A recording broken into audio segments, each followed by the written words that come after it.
The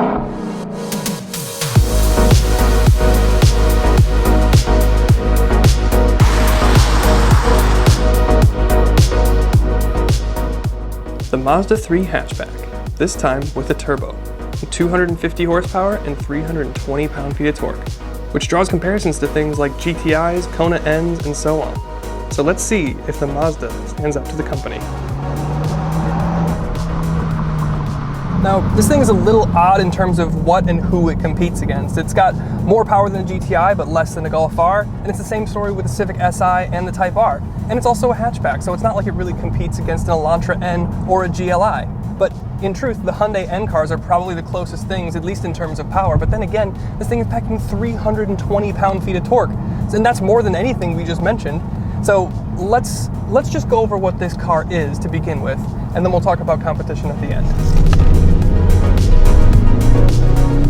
And let's start where we always do, and that is under the hood. And this should sound familiar. It is their 2.5 liter 4-cylinder, which is basically in every Mazda that they have, but this has a big ass turbo. Matt was just in the CX-5 recently, and that has the same engine making the same power, but there's one big difference. This is obviously a lot smaller, lighter, and has a lower center of gravity. This thing as it sits is 3,383 pounds, which is a good 500 pounds lighter than the CX-5, and of course that's a good thing. However, it's still 200 pounds heavier than a GTI.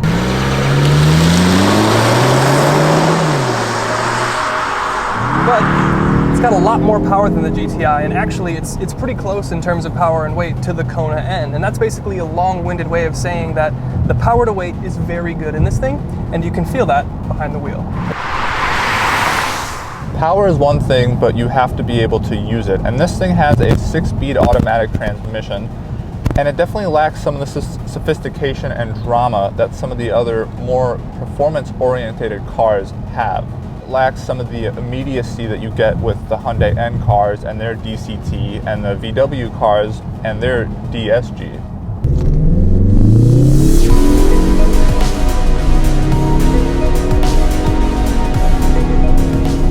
And then finally, power goes to all 4 wheels using Mazda's I-vectoring all-wheel drive with torque vectoring.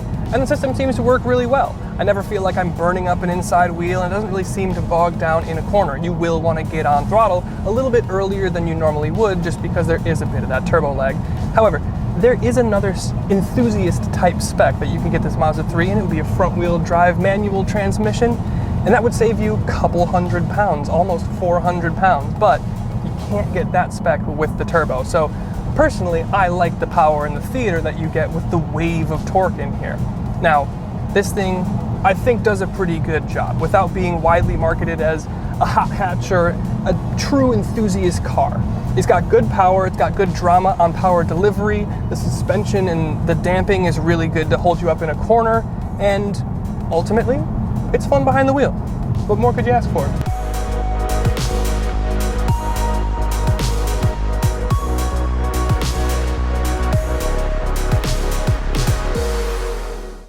Well, I certainly like the look of this thing. What do you think? I think this thing is possibly the best looking hatchback that I've ever driven. Yeah, we have a poly metal gray metallic paint. Nailed it. Nice. I don't know why they came up with such a confusing name. What is polymetal? I don't know. But it is gray and it's metallic, so I guess that's spot on. Yeah, and you know, starting up front, you have a lot of black accents on this thing. You have a really big grille. You have LEDs. I really like the headlights and the taillights of this thing. Yeah, everything just kind of has like a simple elegance to it. Yeah, it's really simple. It's understated. The hood is pretty long, but take us around the side. Yeah, so of course around the side here you've got 18-inch wheels finished in the gloss black finish, which is of course very sports car, very hot hatch. Love it. The thing that I don't love about this is they're wrapped in Bridgestone Turanza tires, and I think that's a little bit, we talked about it behind the wheel, I think that's where you're giving up a little bit of performance, a little bit of grip, especially if you're going to hustle this thing through a corner and put more load in it as the turbo spools. I think you could have a more aggressive tire. Like a Dunlap. No. But I think from the side, the side is really where I think if you bought a sedan, go get your money back. Because the hatch is where it's at. Aside from this massive zip code worth of C-pillar. Yeah, you know, it's frustrating if you turn off some of the safety features because they're almost, yeah, they're almost impossible to drive with on. But we'll talk about that when we get inside. This C-pillar is so massive and it hides your blind spot. It creates the biggest blind spot ever. But beauty is insane. pain. Yeah, exactly. And it is sexy. I'm willing to give it up. I'm willing to give it up because how it looks. On the back here, you have a nice little wing, black accented, of course. You have LED taillights, which look really good. Yeah. And then you have dual exhaust, big exhaust pipes. Look good. Pretty good. Yeah. I like it. Let's jump inside. Sounds good. This thing looks spectacular on the inside. It looks expensive. It's very simple, very elegant, just like the outside. Yeah, I completely agree with you. And the materials are really good. You get good stitching and contrast here to break up the black. I feel like they go with the minimalistic look in terms of like buttons and where they are and things like that. I mean, so you do have some physical buttons to control your HVAC controls, which I like. You have 3-level heated seats for the driver and the passenger. You have a heated steering wheel, which my only complaint with that is it's only on the sides, kind of like your 10 and 2 position. It's not above or below. Correct. Yep. That's annoying. Yeah, but I mean it's still okay. There's no outlets for the HVAC system in the back, so they just have to rely on what's here. Obviously, it's a pretty small cabin, so it's not necessarily a concern. Do you get? No. I didn't even get vents back there. No. Yeah, okay. Yeah. Shit, that sucks. No, in terms of like some of the driving assistance stuff, you have a head-up display. It gives you a little bit of information, not quite as much as other vehicles that we've tested, but I do like how bright it is, though. Yeah, it works. Well, sunglasses, you can actually see your speed. I feel like some other cars, you struggle even at maximum brightness. Yeah, especially with the polarized lenses, it's sometimes really, like, there's been times where I get in a press car with my sunglasses and I only drive with them on and I don't even know that it has a HUD. That heads up, yeah. But yeah, the HUD is fine. You get a new infotainment screen. It's like 8.8 inches. And you do have this like iDrive style wheel to control it, which I like. Yeah, so I wish it was a touchscreen. Also, the screen is super wide and not very tall, so it just feels a bit different. Yes. For me, it's kind of unique. It feels, once again, like form over function, where they've nestled it in here it looks very expensive and Lexus-like, but it's like this is almost... It's not cut off, but like, yeah. I do wish it was touchscreen though, because trying to use this, especially if you're like trying to drive this little center. It's not touchscreen? I mean, I touched it, and nothing happened. So you were molesting the screen. Okay, we're gonna have to cut that. You have both speakers in here. Those are pretty good.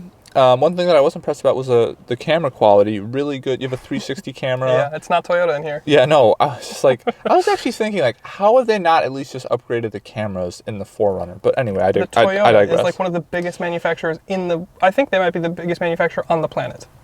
Come on. Just like small little things. But anyway, I digress. Wired Apple CarPlay in here. You have a small sunroof, but at least you have a sunroof. Yeah, it's kind of nice. You do get rain sensing wipers, which it didn't seem like you got in the $110,000 Apparently it was standard, I don't know. Grand Wagoneer. It was on the spec sheet. I never got it to work once, and it rained and snowed every single day we had that car, so if it had them, probably would have worked. The back seat is small-ish, but to be honest, it's not necessarily knee room that I suffer from, it's more headroom, honestly. I was surprised how well I fit back there, though. Like 6'2", my head was touching the ceiling. Yeah. And my knees were in the back of the seat, but I thought it was going to be worse. But I think if you're anything under 6 feet, you'll be fine back there. Yeah, it's usable. It's just a little smaller than something like, it feels more spacious in a Golf. Yes. Basically. And then kind of same deal with the trunk where you're kind of paying for that sexy body on the outside with some interior compromises. And that's a trend throughout Mazda. Yeah. You know, even the CX-5 too. Right. And I think we're now going to talk about our biggest pain point, at least my biggest pain point with this vehicle was the driving assist feature. So it did a terrible job with the lane keeping assist. I could not get it to work even when the lines were very visible and it was in the middle of the day. I could not get it to work. But with it on, it would, some of the features would like try and keep me in a lane, the lane keep assist. But if I'm close to a semi, I want to try and ride the outside lane, and it would like visibly pull me back in to a point where I felt so uncomfortable that I had to turn it off.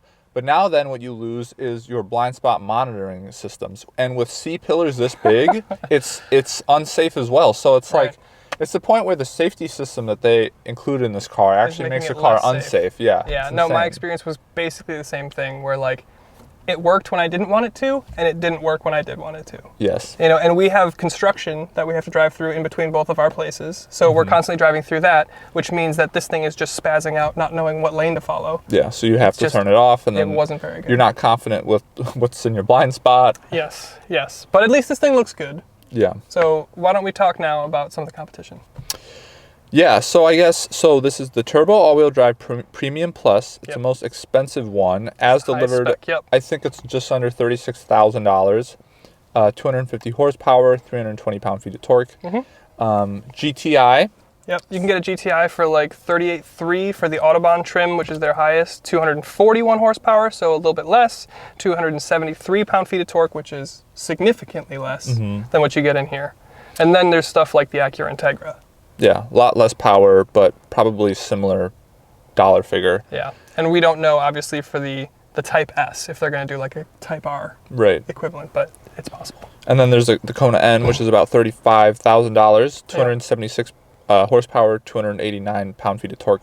Yeah. And, you know, when comparing these things, I think it really depends on what you want to go for.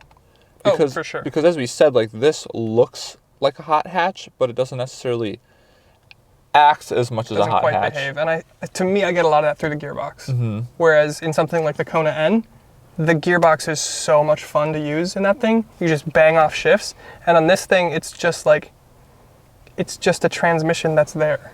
Like, it's not part of the driving experience to me. It doesn't make it more fun. Yeah. So I think, like, in terms of everyday comfort, this would probably superior to the Kona. Yeah, because the Kona N is a lot louder, and the suspension is a bit super more stiff. Yeah, it's stiffer. It's very Focus RS in that way. Yeah. But if you're trying to do like hot hatch track day stuff, I think the Kona N is probably your best bet there. Sure. GTI is just a little bit too expensive, I think. Yeah, GTI is more expensive, and it doesn't quite have the same. I don't get the same level of like expensiveness that I would get in here, just because the design is so good from the outside and the inside. This feels more expensive and more special in that way, if I'm not looking for something extremely driver-oriented. I also think I like the look of this more than a GTI, and also just think 100%. GTIs are so common now, you hardly ever see Mazda3 hatchbacks.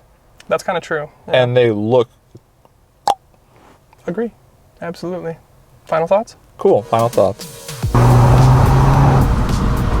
So there it is. That's the Mazda3 hatchback in turbo form. Mazda doesn't make any direct comparisons or allusions saying that this is an enthusiast or hot hatch, but with power numbers the way that they are, you can see that you're getting something that's pretty powerful, got a good soul, and a great interior. And the looks don't hurt either. So thanks so much for watching, and we'll see you next time.